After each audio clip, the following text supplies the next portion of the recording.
Hello नमस्कार दोस्तों, nursing के इस यूट्यूब चैनल पर आप सभी का स्वागत है। आज के वीडियो में हम लोग पढ़ने वाले फंडामेंटल ऑफ नर्सिंग का एक इम्पॉर्टेंट टॉपिक। इस टॉपिक का नाम है आईवी थेरेपी। इस वीडियो में हम लोग जानेंगे आईवी थेरेपी क्या होता है, इसके करने का पर्पज़ क्या है। उसके बाद इसमें हम लोग जानेंगे कि इसमें जो इसके टाइप्स है उसके टाइप्स को जानेंगे। इसमें आईवी थेरेपी जो भी करते हैं इसके करने का प्रोसीजर क्या है वो चीज़ को जानेंगे। उसके बाद हम लोग जानेंगे इसका कॉम्प्लिकेशन क्या देखने को मिलता है। साथ ही साथ हम लोग जानेंगे कि इस टॉपिक से रिलेटेड जितने भी अभी तक एग्जाम में क्वेश्चन पूछे गए हैं वो क्वेश्चंस को भी हम लोग जानेंगे इस वीडियो में। सबसे पहले हम लोग जानेंगे आईवी थेरेपी होता क्या है। आईवी थेरेपी का बोल सकते हैं कि डिफिनेशन क्या होता है। तो यहाँ पर हम लिखे हैं कि एडमिनिस्ट्रेशन ऑफ फ्लूइड भाई या फिर थ्रू आईवी लाइन के थ्रू कोई भी एडमिनिस्ट्रेशन कर रहे हैं फ्लूइड को, कोई भी मेडिसिन को वेन के थ्रू पेशेंट को दे रहे हैं। इस टर्म्स को बोलते हैं हम लोग आईवी फ्लूइड या फिर आईवी थेरेपी। ये सिंपल सा डिफिनेशन है कि पेशेंट को उसके वेन के थ्रू, उसके बोल सकते हैं आईवी लाइन के थ्रू कोई भी मेडिसिन को, कोई भी मेडिसिन हो गया फिर कोई भी फ्लूइड को एडमिनिस्टर करें, उसको प्रोवाइड करें, तो उसको हम लोग क्या बोलते हैं, तो आईवी थेरेपी बोलते हैं।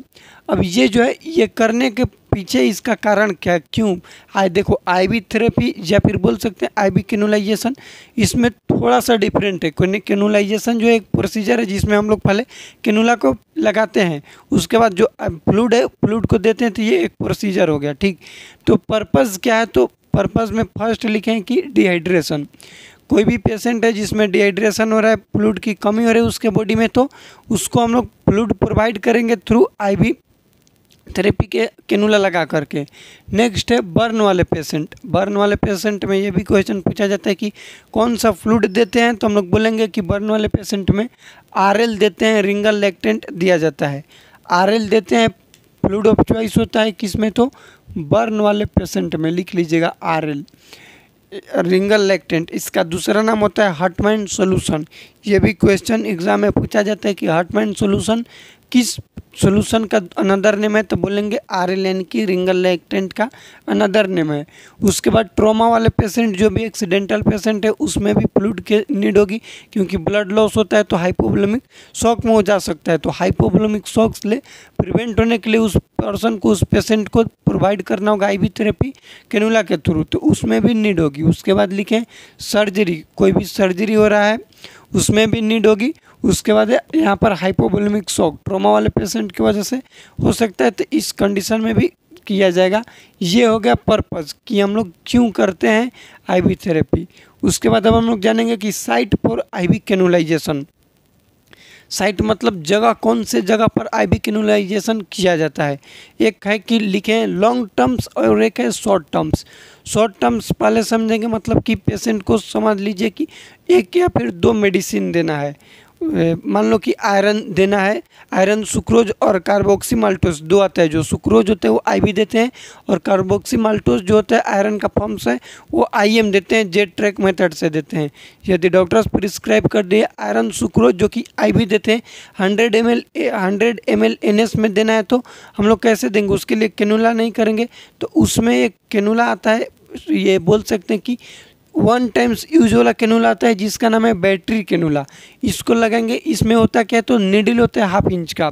ये पूरा प्रिक कर देंगे हम लोग वेन में, उसके बाद वहाँ पर क्या कर देंगे, तो फिक्स कर देंगे। 2 घंटा तक चलेगा। उसके बाद जो ख़त्म हो जाएगा 100 ml वाला NS में डालते हैं, जो आयरन ख़त्म हो जाएगा तो उसको निकाल के माइक्रोपोर मार देंगे। तो ये टेम्प्रोरी है, शॉर्ट टर्म्स के लिए है, सिंगल यूज के लिए है बैटरी कैनुला।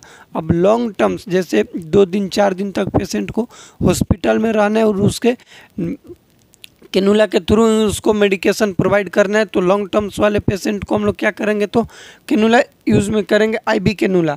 अब आईवी कैनुला करने के इसके पीछे 2-3 चीज़ है जिसको जानना बहुत ज़रूरी है। फर्स्ट चीज़ ये है कि हमेशा स्ट्रेट वेन चूज करना है, फाइंड करना है।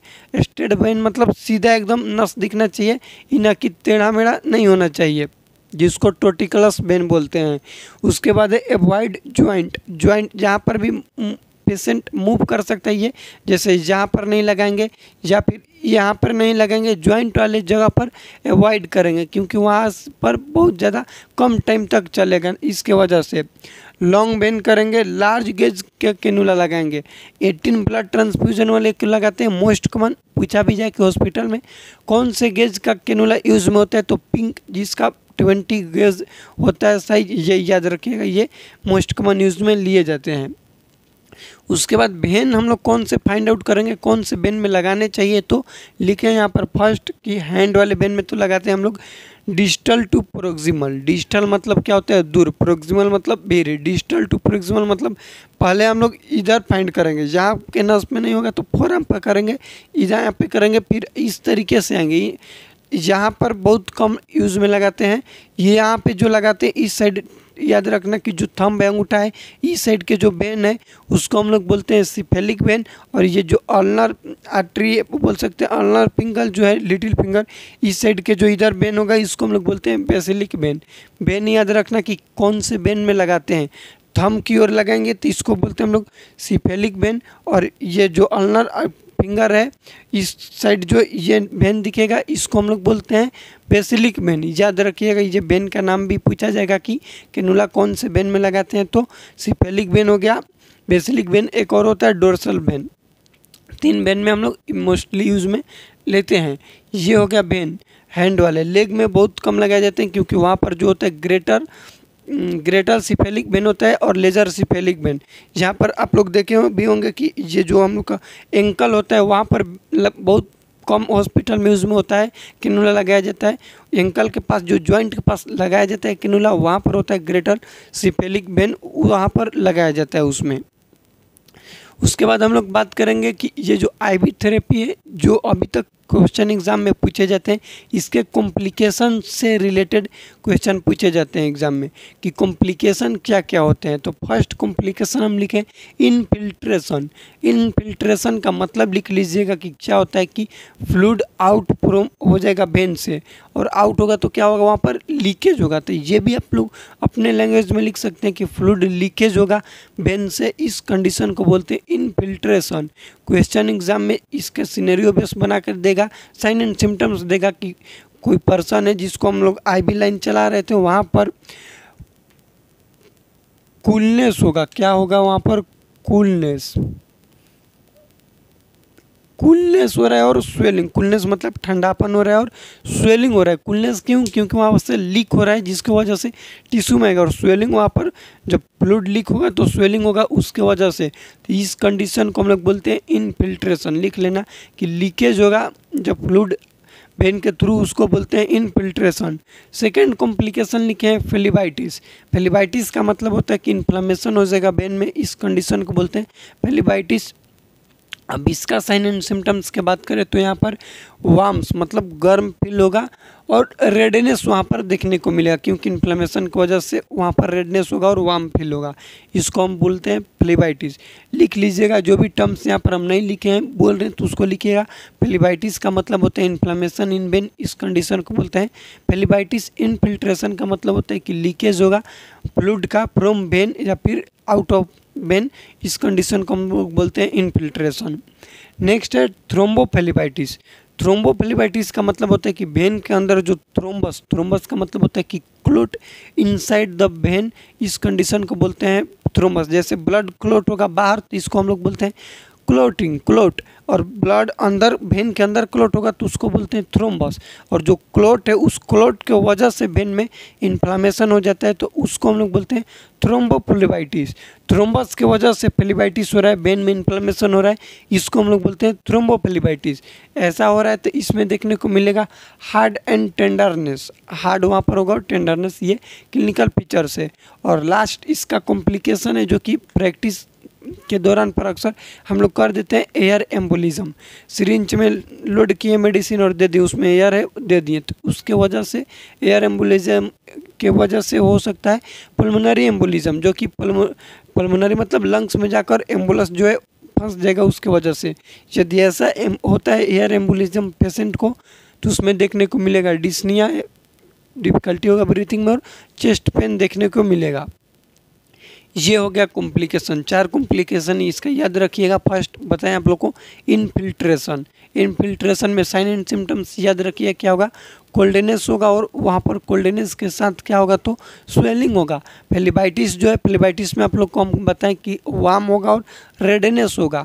थ्रोम्बोफेलिबाइटिस में बताएं कि हार्ड होगा, उसके साथ टेंडरनेस होगा।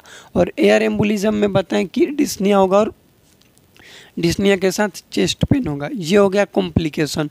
अब कई एग्जाम में क्वेश्चन पूछे जाते हैं कैनुला और उसके साइज से रिलेटेड, और जो कैनुला पर्टिकुलर साइज गेज का कैनुला है पर मिनट कितना ml फ्लूइड पेशेंट को प्रोवाइड करने का क्षमता रखता है, ये क्वेश्चन पूछे जाते हैं एग्जाम में। तो हम लोग जानेंगे आईवी कैनुला जितने भी होते हैं सब। फर्स्ट कैनुला है 14 गेज। यहाँ पर ये जो 14, 16, 17, 18, 20 लिखे ये गेज है। गेज मतलब साइज होता है, उसका आउटर डायमीटर को बताता है। तो जो अब 14 नंबर का होता है वो ऑरेंज गेज के होता है, 16 जो होता है ग्रे होता है, 17 वाइट होता है, 18 ग्रीन होता है। 18 में ये याद रखिएगा, ये क्वेश्चन पूछा जाता है कि जो ग्रीन है ये बीटी ब्लड ट्रांसफ्यूजन में यूज में लेते हैं। फर्स्ट क्वेश्चन ये पूछा जाएगा। सेकंड मोस्ट कॉमन यूज में लेते हैं 20, यानी कि पिंक, हॉस्पिटल साइड में पिंक वाले यूज में लिया जाता है।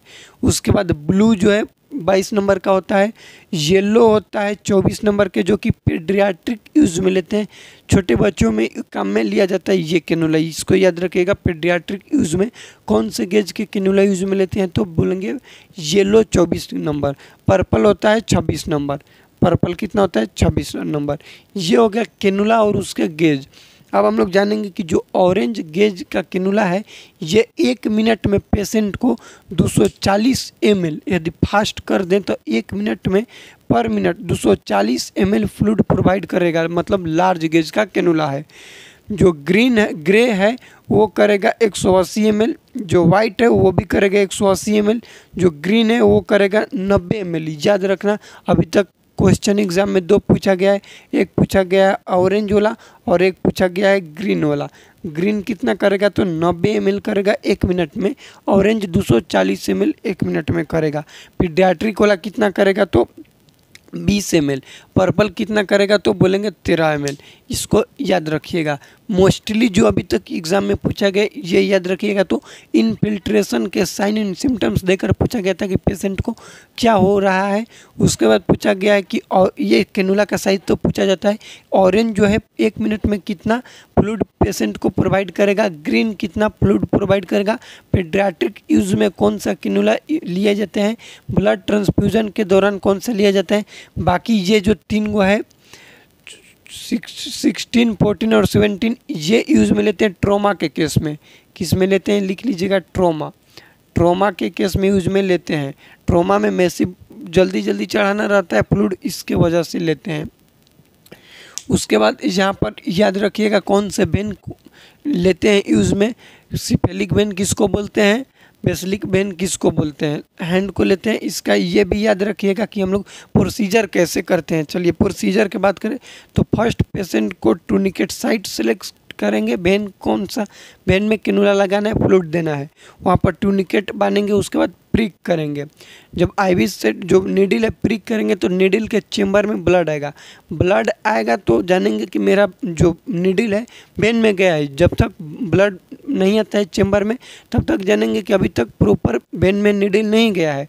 चेम्बर में ब्लड का आना जरूरी है। वहीं लिखे कि फर्स्ट पुट करेंगे tourniquet, after that clean the site को क्लीन करेंगे। क्लीन करने के बाद स्टेरिलियम से क्लीन करेंगे। उसके बाद क्या करेंगे तो प्रिक करेंगे। यदि चेम्बर में आ जाता है तो आराम से गते गते पुश कर देंगे, ब्लड दे देंगे। उसके बाद याद रखना कि उसको क्या हम लोग करेंगे तो फ्लश आउट भी करना रहता है, क्योंकि थ्रोम्बस का फॉर्मेशन हो। इसके वजह से बिफोर प्रोसीजर और आफ्टर प्रोसीजर नॉर्मल सेलाइन से इसको क्या करते हैं हम लोग तो फ्लश आउट करते हैं। ये हम लोग का छोटा टॉपिक है लेकिन इम्पोर्टेंट था आईवी थेरेपी से रिलेटेड। इस वीडियो में कुछ भी डाउट होगा तो कमेंट कीजिएगा। इस वीडियो को अपने दोस्तों के साथ शेयर कीजिएगा। मिलते हैं अगले वीडियो में, तब तक के लिए जय राम जी की।